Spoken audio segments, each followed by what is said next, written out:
Hey, welcome back to the Disney Plus Everyday Challenge, and today we have Pawn Stars. This is not a Disney thing. This is from History Channel. Somehow, it's a very long-running, beloved series. How many seasons?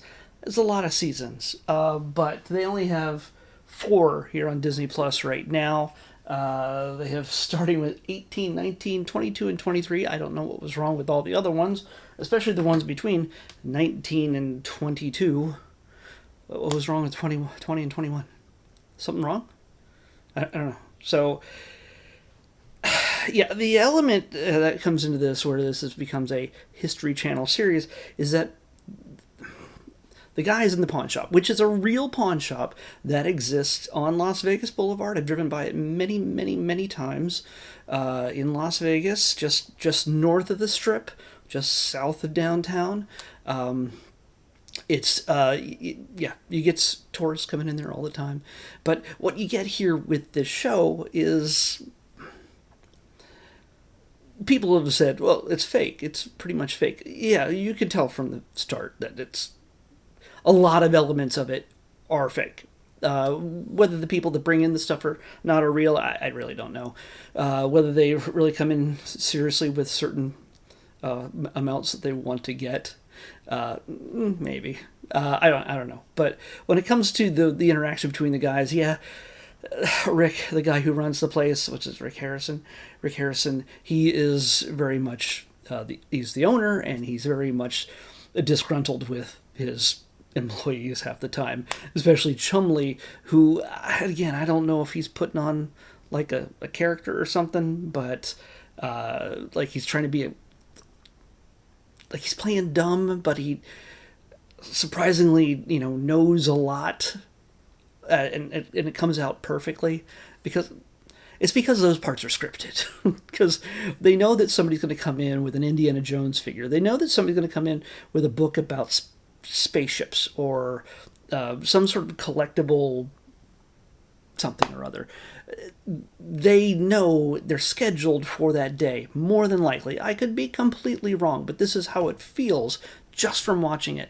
I think I've seen bits and pieces of this show, but I've never watched it before. And just watching one episode, I can tell that there's no way that... honestly, it feels a little uncomfortable when suddenly somebody brings in...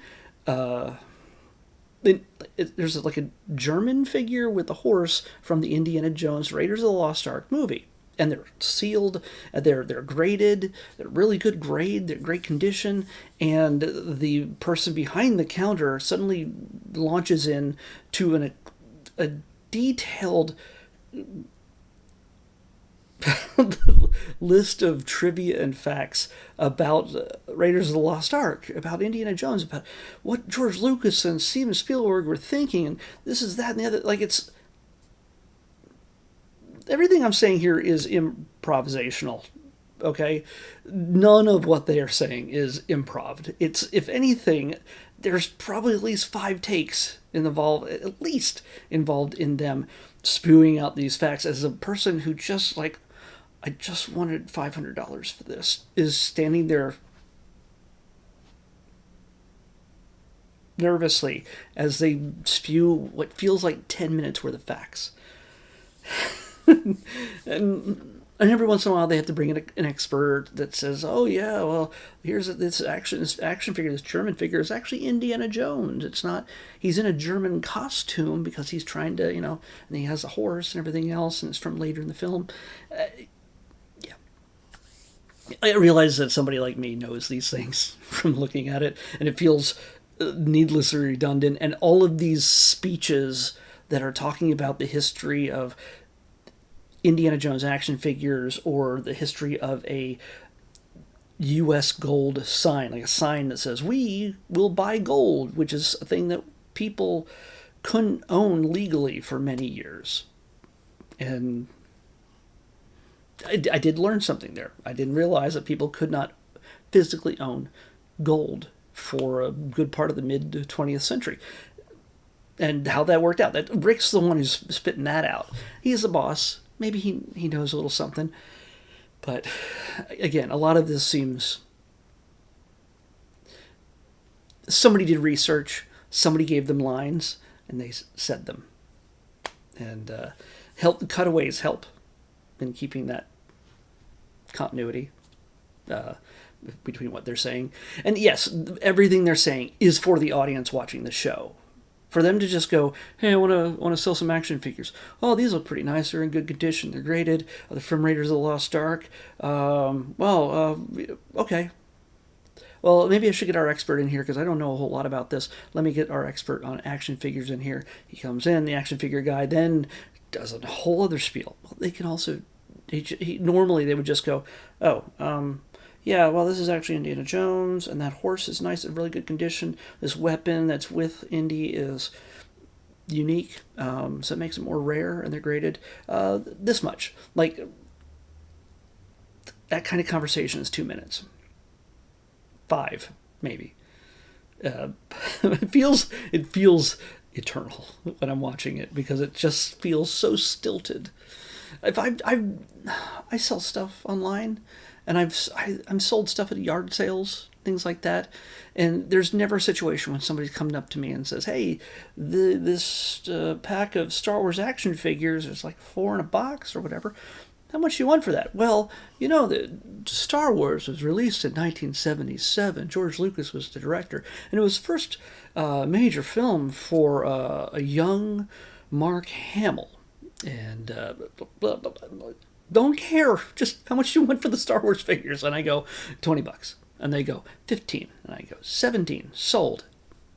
You wouldn't have a show, though, if you didn't go through all that detail. And I guess, again, that's why it's on the History Channel. Yes, that's why. I mean, I did learn a little something about some of the items that I wasn't familiar with, but it still feels really stilted, and I can't stand watching it. And plus, I just know, and I don't know a lot, but I know that a lot of them, I just don't think they like each other anymore. I don't know. I don't know if it's because of the way they actually are or because of the way they act.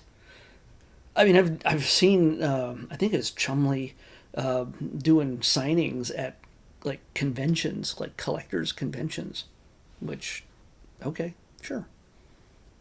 You're a TV star? A reality show? I guess it makes sense. But, yeah, they're also going to pick people that are a bit more photogenic sometimes, maybe. I mean, not everybody's good looking. The one young woman in this who was trying to sell a painting for $2,000, and it turns out it's like worth $40,000. Well, yeah. And it also makes me squirm whenever I see the haggling that goes on. I understand that Pawn Stars have to make a profit, so they're not going to pay what its estimated value is. They're not going to pay $40,000 for a $40,000 painting unless Rick is going to put it up in his own home. If he's going to resell it, because that's what their store is about, he's going to say, I'll give you $15,000 for it. 25 maybe. And yeah. Then in this one episode, the first episode of season 18 that I watched, they actually came here to LA to buy somebody's Kobe Bryant signed memorabilia. And this is after he had passed, of course. So this is fairly recent. A lot of the establishing shots in Las Vegas included Resorts World, so it's literally within the last, season 18 or so was literally within the last 5 years or so, 5-6 years. Yeah, it's not too long ago.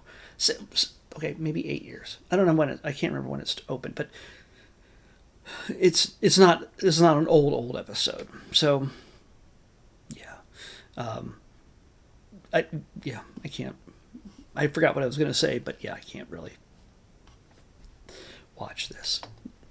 It's not easy to watch. I think there's a lot of interesting stuff that probably comes through here, and I've thought about going in myself, but it's always going to be outside my price range to buy something at this place, just for the sheer fame of the store. Things I imagine are priced a little bit higher than usual. So. Yeah, it's I was talking about the trip to get the Kobe Bryant collection, and the Kobe Bryant collection. The young guy who was selling these is his dad's collection, and I have a feeling his dad is a big wig somewhere, because there are some super ultra rare things in this collection that Kobe signed a lot. Like it was like, hey, I'm going over to Kobe's house again. I'm gonna get him to sign 15 more things. That's what it felt like. Like he was trying to, yeah, yeah. So the kid wanted a 750,000. And when I say kid, he's a guy in his 20s, maybe. Yeah, he's at least in his 20s. So yeah, he didn't get anywhere near that. I'm just going to tell you that right now. If you haven't seen this episode, when they brought in an expert about Kobe stuff and everything else, it was valued at 1/10 that. And Rick, between performing essentially skit work with Chumley, because they just bicker at each other, and I realize maybe that's real to a degree, but in order for television, he had to cut out all the profanity, more than likely. Or the crappier things they would say to each other, or at least Rick to Chumley, because Rick's his boss. Yeah.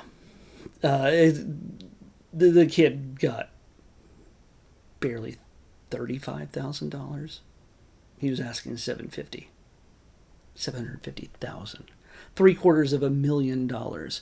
Because Rick just going to roll up to Los Angeles, apparently driving all the way there with Chumley at the wheel, and is just going to drop $750,000 and hope to profit from it.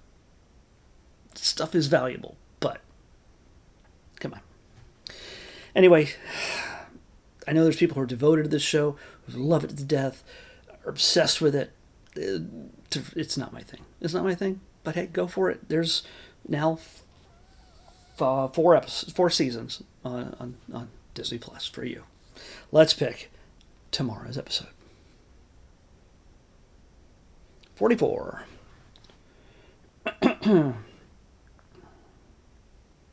Oh, just missed a bunch of shorts. That would have made my next day really easy. But we don't have that. We have another series that stars Chris Hemsworth. But it's a docuseries, or it's not a reality show. He's had a few things that have to do with living better and having a healthier body and mindset and things like that. This one is called Limitless, Live Better Now. So Thor has some suggestions, ideas on how to live better. So I realize I think he has some health issues or potential health issues that he's concerned about with, and he's concerned with, and he's making sure that he's doing everything he can to make his life better as he gets older. I'm older than Thor, but still. Well, okay, that's not a good example. Because I look it. Okay, so yeah, that's what we're watching. I'll talk about this tomorrow. I don't need to talk about Chris Hemsworth now. Yeah, tomorrow. Limitless. Live Better Now on the next Disney Plus Everyday Challenge. I'll see you back here tomorrow with that.